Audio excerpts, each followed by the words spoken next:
되시기를 원합니다. 네.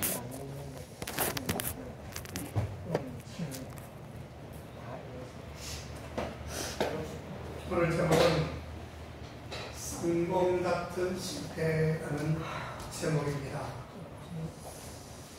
우리 인생은 단 한 번밖에 없습니다. 두 번, 세 번 있는 것이 우리의 인생이 아닙니다. 다시 말하면 그만큼 인생이 소중하다는 차원에서 말씀을 할 수 있기를 바랍니다. 그렇기 때문에 누구나 한 번밖에 없는 이 인생을 모든 사람들은 성공을 갈망하고 있다는 것입니다. 누구든지 성공하기를 원한다는 것입니다. 그러나 유감스럽게도 인생에서 성공한다는 게 생각만큼 그리 쉽지 않습니다. 물론 성공하는 사람도 있고, 우리 사람들은 인생을 한번 3번 정도는 살다 보면 기회가 온다는 말이 있지요.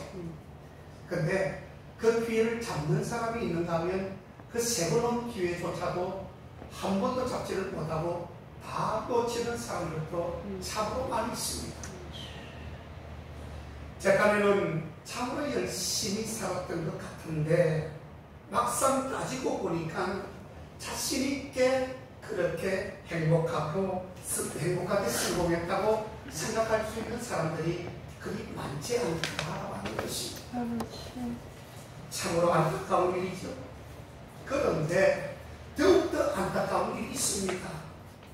남북에는 성공한 것 같은데, 남이 볼 때는 저 사람이 성공한 것 같은데 자기가 생각할 때는 실제로는 실패한 인생도 적지 않다는 것을 우리는 알아야 합니다. 마치 부실공사한 것처럼 보여진다는 것이지요. 어떻습니까? 허물 좁고 번듯하게 보여졌지만 어느 날 갑자기 무너져 버렸던 남산 앞에 있던 우아우 아파트, 그리고 성수대교, 그리고 서울에 있는 삼풍백화점 같은 것들이지요. 얼마나 번듯했습니까? 너무 찬란했지요. 보기 좋았습니다. 그러나 하루아침에 주저앉고 말았습니다. 성공처럼 보였지만 그것이 바로 실패더라라고 하는 것입니다. 오늘 본문에 등장하는 이 사울이 바로 그와 똑같다라는 것입니다. 잘 들으시기 바랍니다. 그는 인생을 크게 성공한 것처럼 살았던 사람 중에 한 사람이었습니다. 처음에는 그랬죠. 원래 그는 어떤 사람이었을까요? 사무엘상 9장 21절에 가보면 본인이 고백한 대로 그는 이스라엘 중에 지파 중에 가장 작은 베냐민 지파의 약한 가정에서 태어났다고 적혀져 있습니다. 그런데 이 사울이 이스라엘의 초대왕이 되어졌다는 것입니다. 이 왕이 된 후에 이스라엘을 괴롭히던 블레셋 군사, 아군이 아닌 적군을, 이 블레셋 족속을 막아냄으로써 백성들의 아주 환호와 같은 우레와 같은 지지를 받고 명성도 크게 얻었던 사울이었습니다. 본문에서 아말렉 족속과의 전쟁에서 큰 승리를 거두게 됩니다. 물론 오늘 이 본문에 나오지 않지만 앞뒤에 쫙 나옵니다. 오늘 가서 사무엘상 15장을 한번 집에 가셔서 읽어보시면 오늘 제가 드리는 말씀과 일맥상통하는 말씀이 이어져 갈 수 있다는 것을 알게 될 것입니다. 아멘. 자, 아말렉 족속과의 전쟁에서 큰 승리를 거두는 것입니다. 그래서 이 상황 속에서는 큰 성공을 하는 것처럼 보이잖아요. 실제 성공을 했습니다. 그러나 여러분, 성경은요, 있음을 분명하고도 확고하게 실패한 사람으로 규정하고 있다는 게 의의가 있다는 것입니다. 아멘. 실패한 사람입니다. 정말 슬픈 일이지요. 아예 처음부터 애초부터 실패한 인생이었다면 그렇거니 할 텐데 첩장가하고 성공을 한 줄 알았는데 그만 와장창 무너져 버렸으니 이 어찌 슬픈 일이라 하지 않을 수 있겠습니까?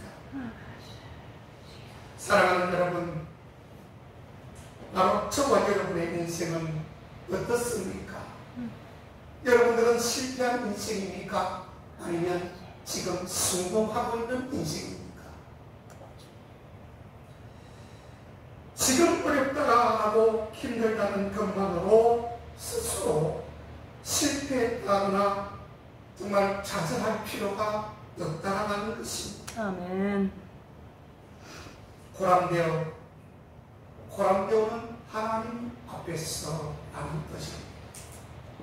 하나님 앞에서 남은 생애가 얼마든지 저와 여러분들이 성공할 수 있습니다. 아멘. 예를 들어서 혹 아직도 부족한 믿음과 부족한 신앙이었다면 아직도 죽지 않았거든요. 아멘. 아직도 살아있으니 얼마든지 성공할 수 있음을 성경은 말하고 있습니다. 아멘.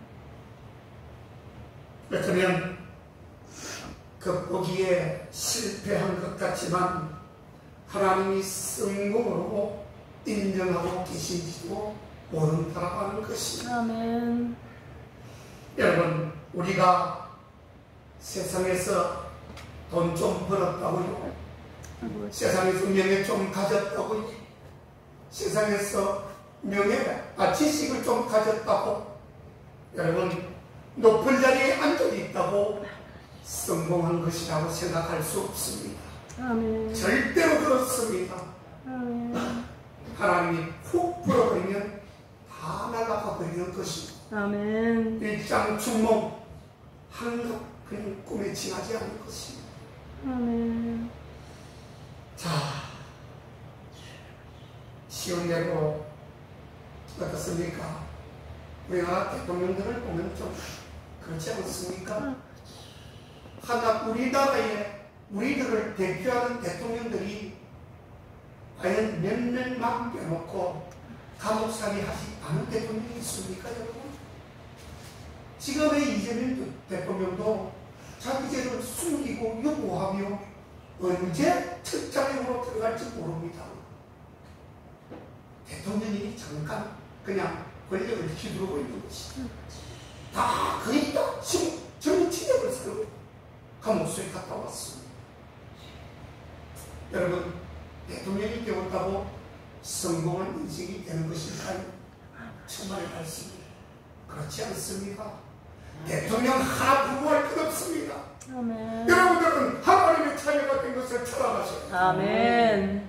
그것이 최고입니다. 아멘. 중요한 것은 사람들의 평가가 아닙니다. 중요한 것은 하나님의 평가가 무엇이냐, 하나님이 나를 어떻게 지금 생각하고 어떤 평가를 내리시느냐가 가장 중요하다는 뜻입니다. 아멘. 왜냐하면 최종 심판자는 대통령이 아닙니다. 우리의 인생의 최종적인 심판자는 왕이 아니에요. 총통이 아닙니다. 오직 심판자는 바로 하나님이시기 때문에 그렇다는 것이고, 내 자신 스스로도 세상 사람들도 심판자가 될 수가 없다는 뜻입니다. 아멘. 그리 여러분, 하나님 앞에서 하나님 보시기에 성공한 인생들이 다 되시기를 주 이름으로 축복합니다. 아멘. 그러기 위해서 오늘 말씀의 귀를 기울이셔야 됩니다. 아멘. 오늘 본문에 나타나는 성공 같은 실패의 주인공으로 등장하는 이 사울에 대해서 더욱 깊이 교훈받는 귀한 시간들 되시기를 다시 한번 축원합니다. 아멘. 먼저 본문의 스토리를 우리가 한번 살펴보면 다 있지는 않았지요. 어느 날 하나님께서 사무엘 선지자를 통해 사울 왕에게 명령을 내리게 됩니다. 아말렉 족속을 진멸하라는 내용이었습니다. 명령이었습니다.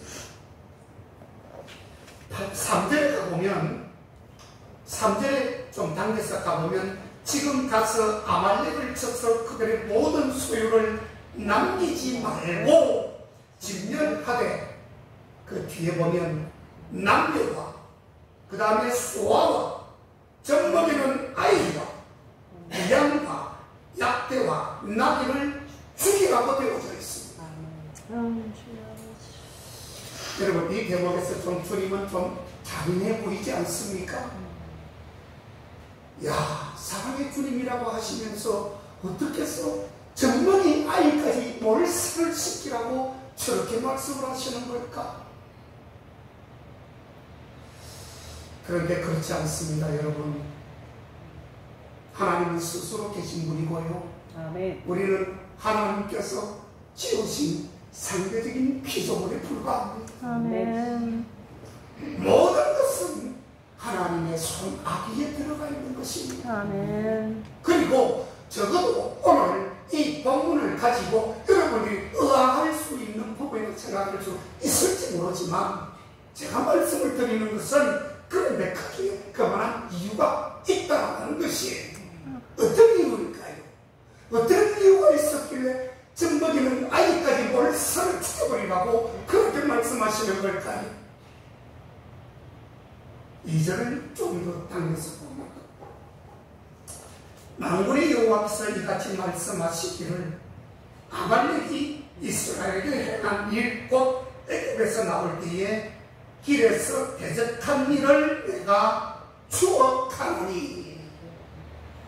이거 좀 들어보면 뭐 그렇게 크게 의미심장한 말 같지도 않고 별로 긴장되지도 않는 말 들지 모르지만 주님께서 애굽에서 나올 때 이 아말렉 군대가 이스라엘 백성들을 괴롭혔던 것을 뭐라고요? 추억한다고 되어 있습니다. 추억은 옛날 것을 다시 끄집어내 가지고 다시 평가하겠다는 뜻이에요. 굉장히 무섭습니다, 여러분. 의미심장한 일이 되는 것입니다. 우리 주님은요, 다시 말하면 하나님께서 택한 백성은 끝까지 살아남을 수 있도록 끝까지 보호하시지만 하나님께서 버리신 자들은 자기 젖먹이는 아이까지도 버린다는 것을 아셔야 합니다. 아멘. 너희가 하나님을 잘 믿으면 내가 1000배까지 복을 주고 하나님을 잘못 믿으면 3, 400까지 저주를 내린다는 말이 크기에 있는 것입니다. 아말렉 족속은 사실 이삭과 에서의 형제간 사이에서 떨어져 나간 에서의 후예입니다. 아말렉 군사들이 그래, 백성들이. 그 이름 자체부터가 호전적인 이름의 뜻이 있습니다. 호전적인 사람들이라는 뜻입니다. 그런 이스라엘 백성들이 출애굽해서 가나안으로 향할 때에 가나안으로 가지 못하게 아말렉 이 군사들이 이스라엘 백성들을 진로를 방해해 버렸습니다. 이 가나안으로 갈 수 있는 그 내용은 뭡니까? 가나안으로 가라는 것은 하나님께서 명령하신 거예요. 하나님의 뜻입니다. 그럼에도 불구하고 하나님의 길을 가로막는 자는 저주를 받는다는 뜻이에요. 아주 몰살을 시켜버립니다. 여러분들 잘 아셔야 합니다. 하나님은 사랑의 하나님이시지만요, 한번 화가 나면 멸종을 시켜버리는 하나님이시죠. 그걸 잘 아셔야 합니다. 자, 그때에 진로를 방해했는데 그것도 야비하게 뒤에서 우리 쳤습니다. 공격을 뒤에서 했다는 뜻이에요. 물론 나중에 하나님의 은혜로 이스라엘 백성들이 승리하기는 했지만 아주 괘씸한 일이었다는 뜻이에요.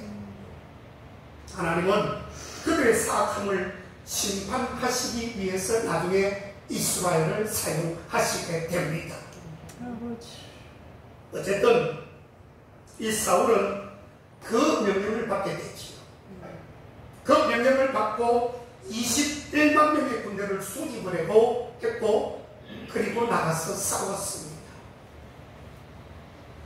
그 결과가 어땠습니까? 우리가 보기에는 엄청난 큰 대성, 엄청난 큰 승리로 보여집니다. 승리를 거두었습니다. 그런데 오늘 뭐라고 했냐면은 아갑 왕부터 처음부터 그랬죠. 예.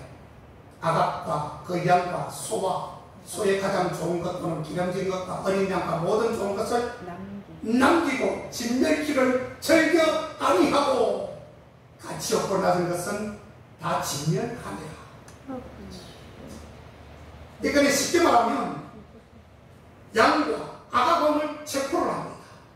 아가방이 어떻게 죽음의 대상입니까? 살려야 될 대상입니까? 죽음의 대상이지. 아가방과 모가지를 쳐가지고 죽여버려야 돼요. 그리고 양과 소, 전리품은 전쟁에서 거두어 드리는 전리품도 몽땅 다 버리고 다 죽여버리라는 것이, 거기에 있던 거는 하나도 가져오지 마라. 정말 대단한 말씀이죠. 그런데 문제는 하나님의 평가였습니다. 10절 11절에 여호와의 말씀이 사무엘에게 임하니라. 가라사대 내가 사울을 세워 왕 삼은 것을 후회하노니 그가 돌이켜서 나를 쫓지 아니하며 내 명령을 이루지 아니하였음이니라 하십니다. 여러분, 여기서 후회하다라고 하는 것은, 이 단어는 인간의, 우리 사람들이 가지고 행하는 후회와는 차원이 다른 후회입니다. 만일 인간의 후회와 동일하다면 여러분 어떻습니까? 하나님이 잘 몰라서 실수로 사울을 세웠다라고 하는 이야기밖에 되지 않아요. 그렇지 않습니까? 하나님도 실수할 수 있네. 사람처럼 생각하면 그래요. 여기서 후회했다는 말은 우리 주님께서는요, 한탄하시고 슬퍼하셨다는 내용으로 이 관주에 찾아오면 그렇게 나와요.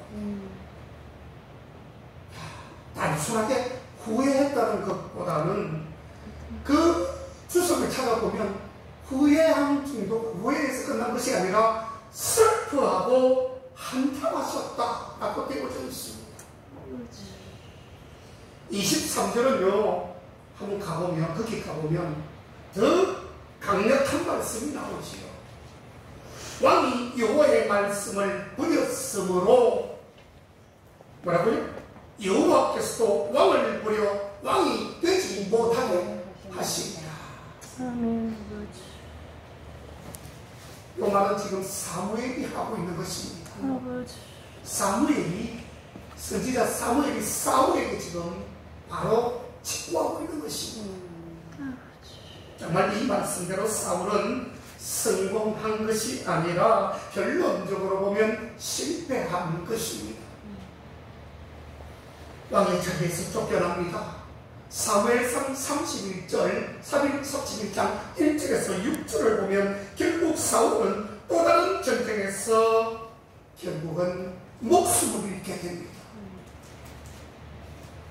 정확하게 말하면 부상당한 후에 자기가 자살을 하게 됩니다.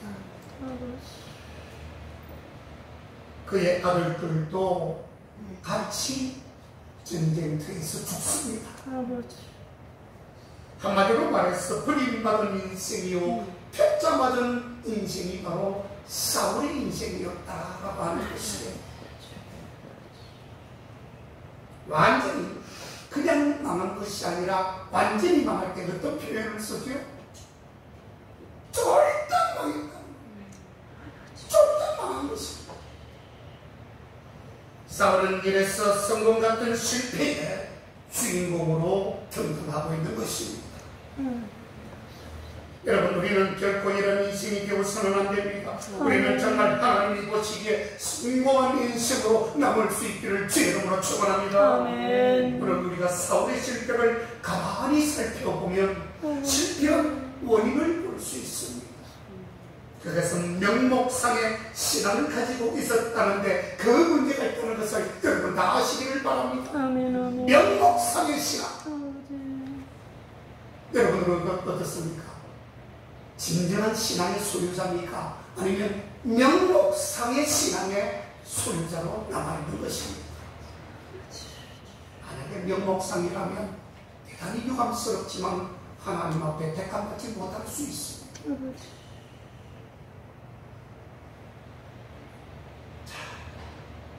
그가 이 사울이 인생에서 실패한 우리는 다름이 아니라 아까 얘기했지만 신앙의 실패자였습니다.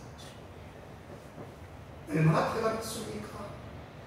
하나님께서 사울에게 기름을 발라서 이스라엘의 초대 왕으로 세우지 않았습니까? 그런 사람이 이렇게 퇴짜 맞는 인생이 되는 사람들 지금의 세계에서도 엄청나게 많이 있습니다. 가다가 중지 못하면 아무나만 못하리라. 예수 잘 믿다가 나중에 쪽박차고 지옥 가는 인생들이 굉장히 많습니다. 그래서 주님은 마지막 때에 내가 믿는 자를 보겠느냐.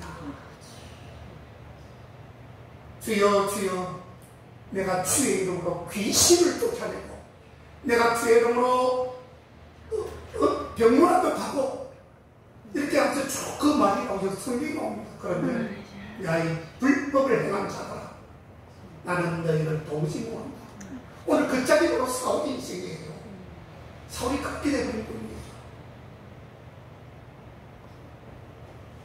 신앙에서 성공하면 여러분 인생에서도 성공을 하고, 신앙에서 실패하면 인생에서도 실패합니다. 그의 신앙은 겉보기에는 형식적으로는 아주 그럴싸한 사울의 모습이었습니다. 제사를 꼬박꼬박 드렸습니다. 여호와 이름을 입술에서 그냥 계속해서 토하면서 주여 주여 주여 주여, 입에 발렸던 게 주의 이름이었습니다.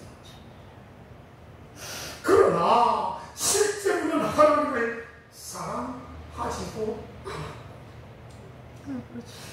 하나님을 경외하지 않았다는 뜻입니다. 주님을 두려워하지 않았다는 뜻이에요. 이런 사람을 가리켜 명목상의 신자라고 하는 것입니다. 육적인 신사, 육체에 속한 신자라고 하는 것입니다. 사울은 이처럼 그 모습은 있지만 알맹이가 완전히 쏙 빠져버린 그 신앙이었습니다. 사랑하는 성도 여러분, 여러분들의 신앙, 우리의 신앙은 지금 어떻습니까? 그리스도인이라고 하는 화려한 이름이 지금 우리 앞에 있습니다. 겉으로 보기에는 적당하게 경건의 모습도 있고 적당하게 거룩한 모습도 지니고 있어요. 그래서 향기가 때로는 들어가 보일 때도 있습니다. 또 어떤 우리들이 모인 집단 속에서 주의 이름을 사용해서 자신의 가치를 격상시킬 때도 있습니다. 주의 이름을 사용해가지고 자신을 높일 때가 있습니다. 그러나 우리 속에 노락질하는 이리처럼 간사함과 비굴함의 내면이 주님의 마음을 아프게 하고 있지는 않은지요. 오늘 본문 속에 나타나는 주님께 정말 먹고 있는 이 사울처럼 전혀 주님과 관계없는 세상에 속한 육신의 정욕과 안목의 정욕과 이생의 차랑 때문에, 그것 때문에 가득 차 날마다 주님을 십자가에, 지금 여러분들이 십자가에 떼옷을 받고 있지 않습니까? 사랑하는 여러분, 사울처럼 우리가 형식적인 신앙인이 아니라 우리 속에 주님의 것으로 가득 채워서 어떠한 상황이 온다 할지라도 고통이 직면한다 할지라도 배반하지 않게 하시고 흔들림 없이 주님을 기쁘시게 하고 즐겁게 해드리는 우리의 모든 삶들이 신앙의 삶들이 되시기를 주님으로 축원합니다. 아멘. 그리고 사울이 실패한 이유는요, 그에게는 구원이 빠진 신앙을 찾아볼 수 있습니다. 구원이 빠졌어. 시번에서 이론을 빼면 구원이 아니고요, 물에서 빠져서 흩어지고 있는 사람을 건져 올리는 것을 구원이라고 지난주에도 제가 말씀을 드렸습니다. 그는 입술로는 주여 주여 했습니다. 그러나 참 신앙은 없었습니다. 그 정도는 그에게 참된 순종의 행위가 없었기 때문에 그래요. 여러분, 순종이 제사보다 낫습니다. 아십니까 여러분? 아멘. 어떤 일이 있어도 주의 앞에서는 순종하십시오. 아멘. 목회자가 이런 말씀을 대언하면 아멘 하는 것은 여러분들이 순종하겠다는 뜻이에요. 아멘. 저 말씀에 제가 동의합니다. 맞습니다. 그러면 순종하셔야죠. 아멘. 입술로만 여러분들 동의하십니까? 입술로만 찬성하고 맞다라고 입술로만 떠올리십니까? 그거는 가식적이 잘못된 거예요. 여러분들이 아멘했다면 일상생활로 돌아가서 그것을 실천하셔야 합니다. 아버지, 아멘. 만약에 오늘 아멘했는데 밖에 나가가지고 실천하지 못하면 이중 인격자가 돼요. 주여, 아버지. 뻥명치 마세요. 아멘. 용서. 우리 사람들도 그렇게 판단하지 않겠습니까? 하물며 제 입술에서 침이 튀고 있는데 이것까지 세시고 계시는 우리 주님들 오죽하겠습니까? 그래서 그리스도인들은요, 진실돼야 돼요. 진리 속에 거해야 되고 거짓이 없어야 돼요. 참만 말해야 돼요. 참만. 그게 바로 기독교인들의 기본이 돼야 돼요. 그러니까 순종의 행위가 없었고 성경 22절 23절에 정확하게 기록되어 있지 않습니까? 그런 신앙으로 어떻게 구원을 받을 수 있다는 것입니까? 불가능합니다. 예수님이 말씀하십니다. 나더러 주여 주여 하는 자마다 다 천국에 갈 것이라니요 다만 하늘에 계신 내 아버지의 뜻대로 행하는 자라야 천국 간다고 마태복음 제7장 21절에서 기록합니다. 아멘. 우리가 믿음으로 구원받는 게 사실이지만 그 믿음이 참된 것이라면 당연히 합당한 그에 합당한 행위가 있어야 되는 겁니다. 그래서 야고보서는 행위가 없는 믿음은 그 자체가 죽었습니다.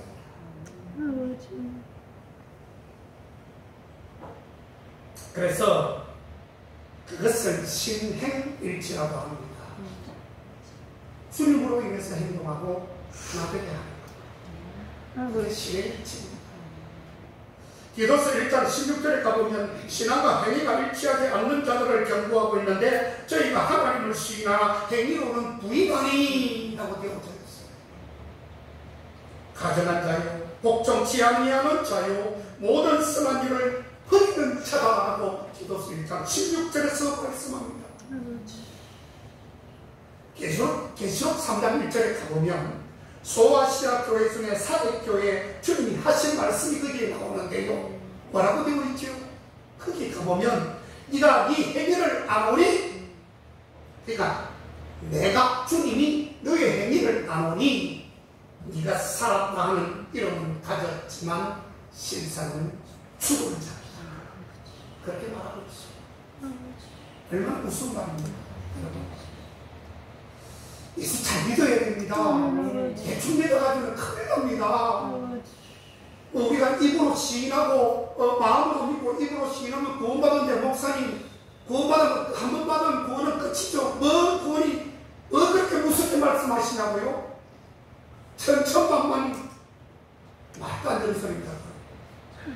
여러분들 그렇게 생각하십니다.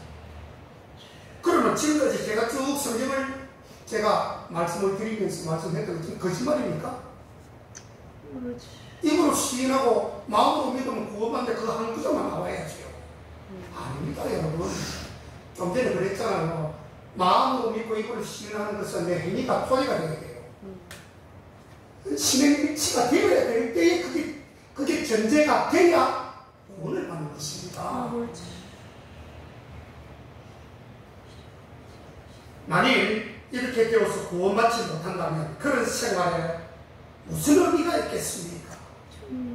그리고 이 세상 사는 동안 소유한 재산과 명예와 권력 그리고 쾌락이 무슨 소용이 있겠습니까? 사람은 날 때는 순수가 있지만 죽을 때는 순수가 없습니다. 이게 멀쩡히 있다가 차에 다쳐서 죽을 수도 있어요. 맹골에 빠져서 죽을 수도 있어요. 나 죽을 때 어떤 아들이 삼성전자에서 아주 높은 지위에 있는 사람인데 엄마 나 출장 갔다 올게 하고 갔어요. 가다가 비행기가 뚝 떨어져 버려요. 갔다 올게 했는데 어떻게 됐습니까? 왔습니까? 죽을 때 순수가 없어요. 아무나 죽을 수 있습니다. 그래서 더 긴장하고 살아야 돼요. 더 깨어있어요. 어리석은 자들은 이렇게 말합니다. 나 예수 믿는 거 참 부담스럽고 교회 가면 헌금해야 되고 또 목사님과 시키는 일 다 해야 되고 너 가서 화장실 청소 안 하면 뭐가 개삭제 설거지 안 하면 뭐가 개삭제 못 가겠다는 거예요. 그리고 자꾸 교회 가니까 천국 있고 지옥 있다 하니까 그래 분명히 있긴 있는 것 같은데 지금이니까 너무 아까운 거예요. 내가 지금 나이가 한 60, 한 5인데 95 정도 됐는데 그때 죽을 때 죽에서 믿었대. 이야, 그 사람 참 대단한 사람이죠. 그렇게 살 수 있을까요? 그렇게 생각하면 다 그렇게 하지. 뭐 한다고 예수를 믿어. 내가 죽을 때 바로 예수 믿고 천국 가면 되지. 죽음은 그런 게 아니에요, 여러분. 어디서 부자 나오죠, 성경에? 내가 이만큼 고생해가 이만큼 재물을 쌓았는데 내일부터는 고생 오늘 끝 행복은 내일부터 했는데 오늘 밤에 주님은 야 이 어리석은 자야 내가 오늘 밤에 네 영혼을 돌아 찾으리니 네가 가지고 있는 것이 누구의 것이 되겠느냐. 그렇지 않습니까 여러분? 제 말입니까?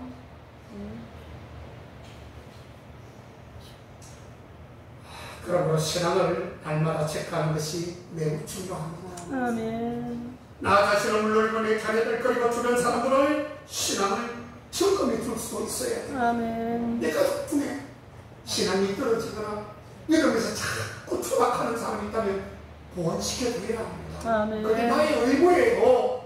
아멘. 나만 천국 가면 되겠습니까? 온 가족이 다 같이 가야죠. 아멘. 그렇지 않습니까? 구원은 객체 구원이에요. 단체 구원이 아닙니다. 따님이 예수님을 잘 믿는다고 엄마가 천국 가는 게 아니에요. 자기 자신이 잘 믿어야 천국 갑니다. 아멘. 근데 어떤 사람은 착각해요. 진짜 그런 사람 많아요. 야 예수 믿어야 된다. 우리 교회 가자. 그러면 야 오목사 니 천국 갈 때 나 데리고 가면 된다. 걱정하지 마라. 니나 버리지 않을 거지? 뭐 이런 사람들이 너무 많아요. 진짜 많아요. 안 됩니다 여러분. 아버지. 특히 임종이 가까우면 가족들끼리 여러분들 혹은 교육자를 모셔서라도 반드시 체크해야 돼요. 자, 일화가 있는데요. 2차 대전의 영웅이며 미국 34대 대통령인 아이젠하워의 이야기입니다. 그의 임종이 임박하자 소문을 들은 지인들이 찾아갔습니다. 빌리그리안 목사도 병원으로 가서 그를 면회합니다. 좋은 신앙인으로 알고 있었기에 구원의 확신은 당연히 있겠거니 하고 그저 일반적인 이야기만 하고 돌아서서 나오는데 아이젠하워 대통령이 빌리를 부릅니다. 빌리! 나 솔직히 하나님을 만날 자신이 없어. 어떻게 하면 돼요? 제발 나를 도와주시오.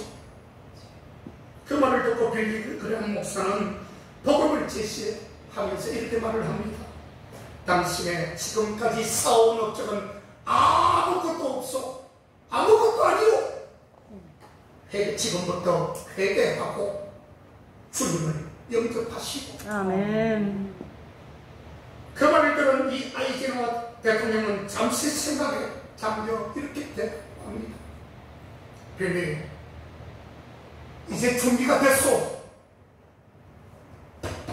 마음으로 믿고 영접을 했다는 뜻이에요. 아멘. 회개하고. 아멘. 회개가 굉장히 중요합니다, 여러분. 아멘. 얼마 후 아이젠하워 대통령은 평안한 모습으로, 웃는 모습으로 천국으로 갔다는 일화가 있습니다. 아멘. 인생이 태어날 때는 주먹을 쥐고 세상에 오죠. 그게 무슨 뜻일까요? 인생에서 무언가 쥐어보려고 쥐고 옵니다. 아이들이 세상에서 엄마 앞에 속에서 오면 손을 한번 보셔요. 어떻는가? 꽉 쥐고 태어납니다. 그런데 죽을 때는 어떡하죠? 손을 다 펴게 아멘. 다 놓고 간다. 아멘. 아무것도 가지고 못 간다. 아멘. 빈손으로 갔다가 빈손으로 가는 그런 헛된 인생이 되고 마는 것입니다. 그러나 우리 그리스도인들은 다릅니다. 우리도 빈손으로 떠나지만 의미가 다르다는 뜻이에요. 아멘. 세상은 다 헛됩니다. 나 가지고 아무것도 아니지만 주여 빈손 들고 가오니 나를 받으소서 이러한 뜻이에요. 그렇습니다, 여러분. 아멘. 세상에서 억만금을 벌고 출세하는 것보다 죄와 사망, 지옥 형벌에서 구원받는 것이 제일 큰 수고입니다. 아멘. 저와 여러분은 예수 믿고 구원받아 성공의 인생을 이루시기를 주님의 이름으로 축원합니다. 아멘. 기도하겠습니다. 하나님 아버지 하늘 감사합니다. 아버지 감사. 오늘도 귀하게 주신 말씀 하나도 흘려버리지 않게 하시고 아멘. 더욱더 뛰어 근신하고 긴장하며 경건에 더 참하여 하나님을 기쁘시게 하고 주님의 바짓가랑이라도 잡고 끝까지 천국 가기에 최선을 다하는 우리 모두 되게 하여 주옵소서. 아멘. 예수님의 이름으로 기도하옵나이다. 아멘.